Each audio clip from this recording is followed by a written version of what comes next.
So the next generation Toyota 86 and Subaru BRZ are actually 100% confirmed, but will it have a turbo or another engine? We're gonna get into that. Hi, my name is Eric and I am back from Iowa where I recently just bought a Supra, so don't think that this channel has turned completely into a vlogging channel. It hasn't. I know you want the news, and so here it is. I'm gonna keep doing videos like this. By the way, you know, I got this Discord chat thing. The link is down below if you wanna talk about cars all day long. It's absolutely free, and I'm gonna pump my Patreons for just a little second. So I have a Patreon.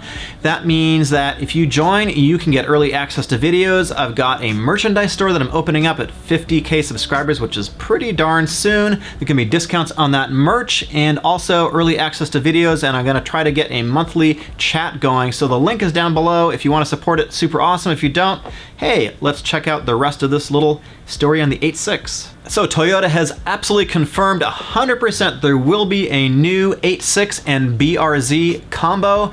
Now, if you remember, and if you like alliances, and I know you all love alliances, remember, you know, BMW and Toyota? Well, Subaru and BMW, you think they're already in bed? Well, they're even more in bed right now. They're kind of getting it on because Toyota just bought an extra 3.5% of the company. So now they are up to 20% ownership in Subaru. So if you don't like alliances, I think you should buy something else, but if you don't mind them, they're gonna be developing this car together, and it is gonna be built in Japan like the current generation is. So all of this stuff is confirmed. It was kind of hinted at a little bit earlier this year, but absolutely confirmed. So the biggest complaint about the car is the lack of power. Everybody says it's not powerful enough, yet somehow there's all these crashes of 86s, FRSs, BRZs all the time for a 205 horsepower car. That's where it's at right now. It's 205 horsepower, 156 pounds of torque, and it is a pretty light car. It comes in at about 2,800 pounds, so it is pretty light, so the power to weight ratio is pretty good. So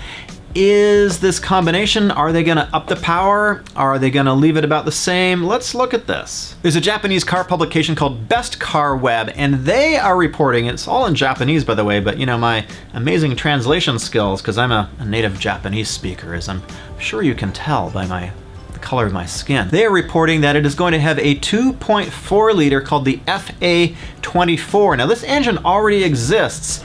Subaru already has this engine available, and it is going to be in the next generation, the upcoming Outback, making 260 horsepower, and in normally aspirated trim, it's going to make about 220 horsepower. So it's in the Subaru Ascent, sold in North America, also sold internationally, and that's where the not normally aspirated version is sold. Domestically in North America, it's in the turbo version. So that actually gives us two possible engines for the new 86 combination. And this publication is also saying that they expect that the size and the character of the car to remain the same, which makes a whole lot of sense. Right now we've got the formula of not too expensive, fairly low power, very light, and a very, very good handling car. So it's basically a high amount of value for the money. I think it's going to stay the same. I definitely, you know, agree with what the publication is saying. I'd like to thank Garage Pro, which is a sponsor of this video, and what Garage Pro does is it allows you to read ODB2 codes off of your car. If you got a car that is 96 and newer, it definitely has an ODB port. It's running on ODB2, and you can scan the codes on your car, and you can get all kinds of information.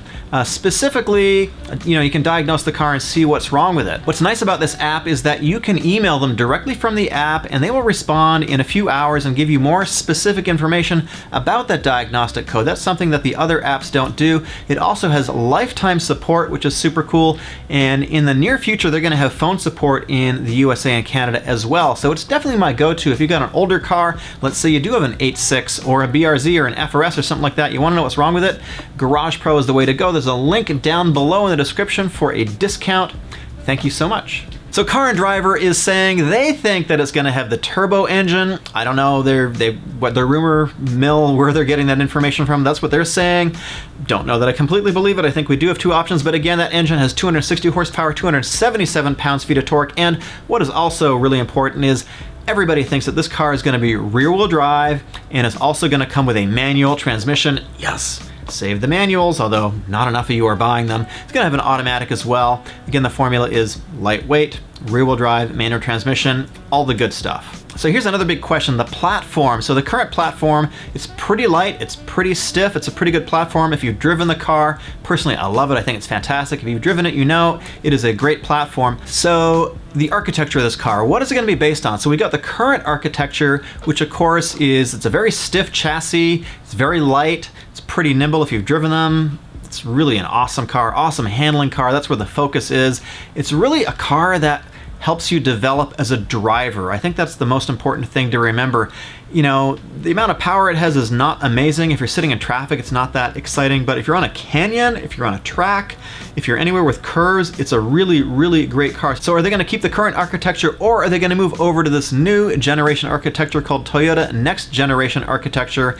And that is the underpinning of the Prius and the Camry and also the Lexus LC. One of the goals of this development process is to reduce the cost of manufacturing cars by 50% compared to 2008 levels. So one of the things Toyota wants to do is maintain profitability, and they're certainly doing that by selling a ton of the RAV4s. That is a super popular vehicle right now.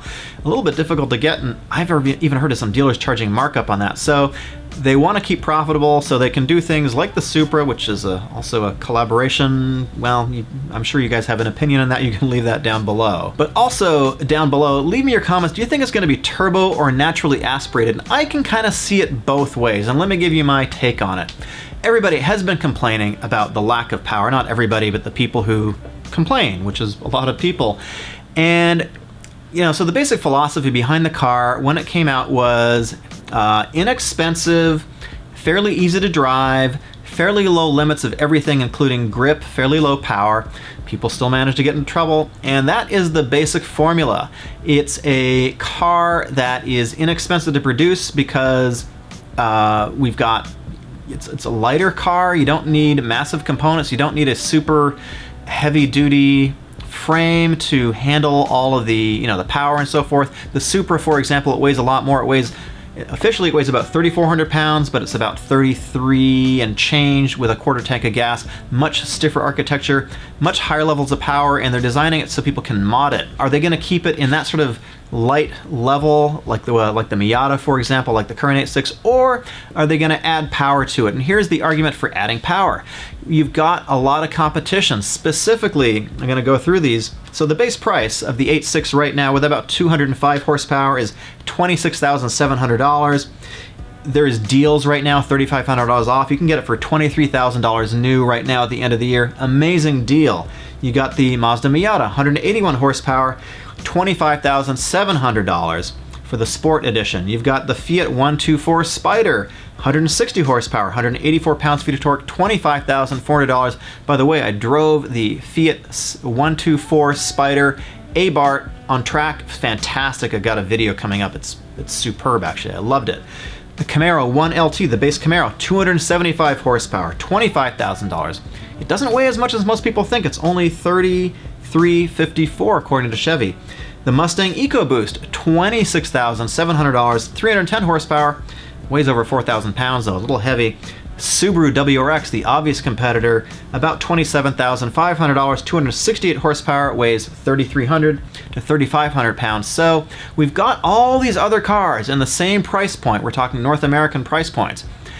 And those are all the natural competitors from a pricing perspective. Thank you, motorcycle down the street. So the other argument is they're gonna bring up the power to something like WRX levels to make the car competitive with all these other cars, which are also rear-wheel drive cars. So let me know down below if you think that they're gonna go with the turbo and the upgraded power, or they're gonna stay with the lower, 220 horsepower engine that the next I forget the Japanese publication I mentioned earlier. Is it gonna stay at the lower horsepower level? Let me know down below. We got shirts coming up at 50,000 subscribers. I'm only about 200 away, so if you haven't subscribed yet, please go ahead and do that. That would be super awesome. And I wanna thank my Patreons, who are the most super awesome people on the entire planet. Real 6, Furious Grommel, Marlboro Ferrari, Jason Perdue, and everybody else on screen. You guys are freaking awesome. You rule. I've got more videos coming up. Pick one right on screen right now. I've got more coming up on the Supra. I'm taking the Supra to SEMA. I'm going to be at Supra's in Las Vegas. Supra's in Vegas this weekend. If you see me there, come say hello. I'm going to be shooting some video there too. See you in the next video.